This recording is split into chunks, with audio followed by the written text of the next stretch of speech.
Hello student, आज हम इस वीडियो लेक्चर में पढ़ने वाले हैं कि डीएनए क्या होता है और साथ साथ ये भी जानेंगे कि ट्रांसलेशन, ट्रांसक्रिप्शन और ट्रांसलोकेशन क्या होता है।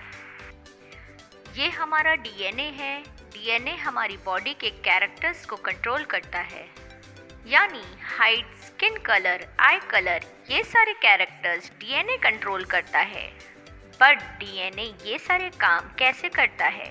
By producing a protein.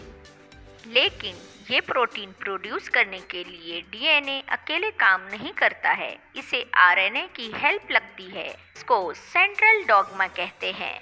अब हम देखेंगे कि कितने टाइप के आरएनए होते हैं। There are 3 types of RNA. Number 1, mRNA, that is messenger RNA. Second होता है rRNA, that is ribosomal RNA. और थर्ड है tRNA, that is transfer RNA. Protein synthesis process का पहला स्टेप होता है ट्रांसक्रिप्शन। ये है हमारा सेल और सेल के अंदर है न्यूक्लियस। न्यूक्लियस के अंदर है जीन और इस जीन के ऊपर है information of protein synthesis. DNA में न्यूक्लियोटाइड का सीक्वेंस होता है। ये सीक्वेंस कंटिन्यूसली चलता रहता है और यही सीक्वेंस प्रोटीन बनाने में इंफॉर्मेशन देता है। AGGT is pairing with TCCA।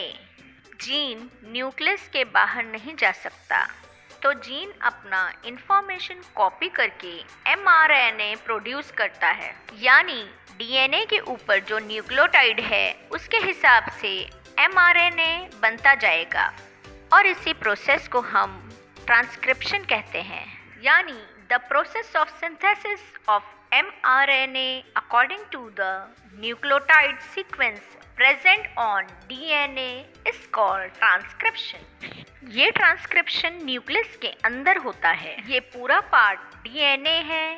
इसमें जो ग्रे पार्ट है वो जीन है और जीन के ऊपर इंफॉर्मेशन है। डीएनए के दोनों स्ट्रैंड अलग हो जाएंगे। दोनों स्ट्रैंड में से सिर्फ एक स्ट्रैंड ही mRNA बनाने में यूज किया जाएगा। इसी स्ट्रैंड को हम टेम्पलेट स्ट्रैंड कहते हैं। यहाँ नीचे न्यूक्लियोटाइड के सीक्वेंस है और उसके ऊपर mRNA बनता है। mRNA भी न्यूक्लियोटाइड्स का ही बनता है, लेकिन उसमें थेमाइन नहीं होता, उसकी जगह यूरासिल होता है। टेम्पलेट स्ट्रैंड के ऊपर न्यूक्लियोटाइड को अरेंज करके mRNA बनता है। इस पेयरिंग को हम कॉम्प्लीमेंट्री पेयरिंग कहते हैं। अब mRNA का प्रोडक्शन होने के बाद ये सेपरेट हो जाएगा। डीएनए के दोनों स्ट्रैंड भी बंद हो जाएंगे। ये अब न्यूक्लियस के बाहर आ जाएगा। न्यूक्लियस के बाहर एक नेटवर्क ऑफ ट्यूब होता है जिसे कहते हैं एंडोप्लाज्मिक रेटिक्यूलम। इसके ऊपर छोटे छोटे स्ट्रक्चर होते हैं। They are called as ribosome. These ribosomes are made up of rRNA. Ribosome are the factory of producing protein.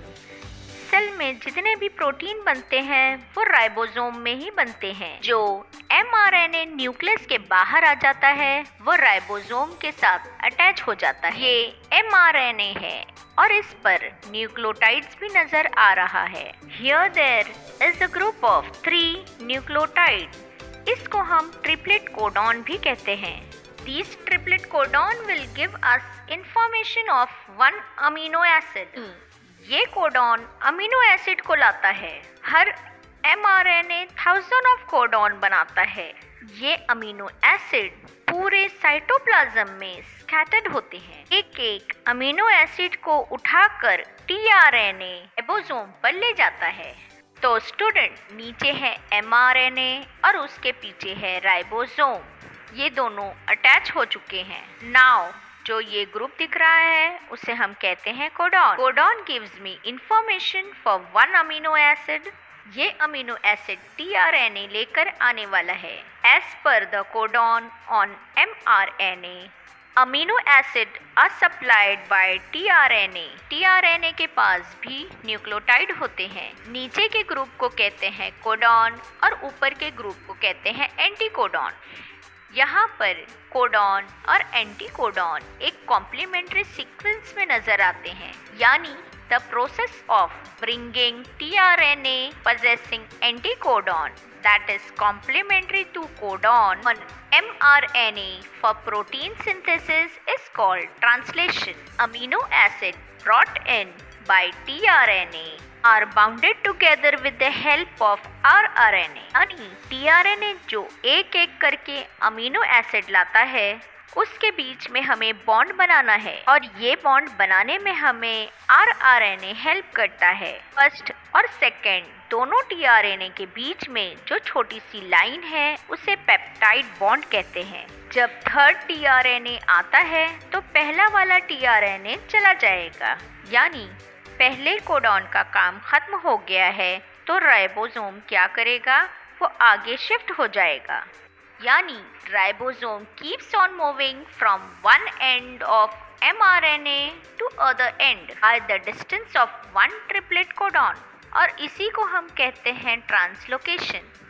इसी तरह ये प्रोसेस बार बार रिपीट होता है और अमीनो एसिड की चेन बन जाती है। इसी चेन को हम प्रोटीन कहते हैं।